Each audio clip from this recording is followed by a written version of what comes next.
आज मी तुम्हाला ना एक छोटीशी गोष्ट सांगते। एक तांदळाच्या पोत्याने भरलेला ट्रक जंगलाच्या रस्त्यावर चालला होता। त्यातून एक पोतं खाली पडलं आणि तिथे काही मुंग्या आल्या आणि त्यांनी 10-12 दाणे घेतले। मुंग्या गेल्या आणि तिथनं उंदीर आले आणि त्यांनी 200-300 ग्रॅम खाल्लं असेल आणि ते तिथून निघून गेले। मग थोड्या वेळाने पक्षी आले, त्यांनी थोडंसं खाल्लं आणि ते पण तिथून निघून गेले।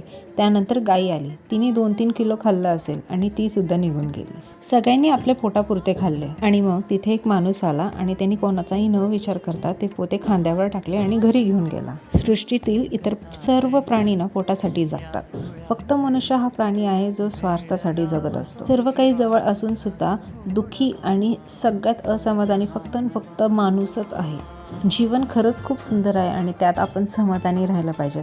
आता ह्या कथेतून तुम्ही काय शिकलात हे मला नक्की कमेंट करून कळवा। आणि माझा हा नवीन चित्रपट आला आहे, प्लीज त्याला खूप सपोर्ट करा, लाईक करा, शेअर करा आणि कमेंट करायला विसरू नका। आणि माझ्या चॅनलवर नवीन असाल तर सबस्क्राईब करून जा।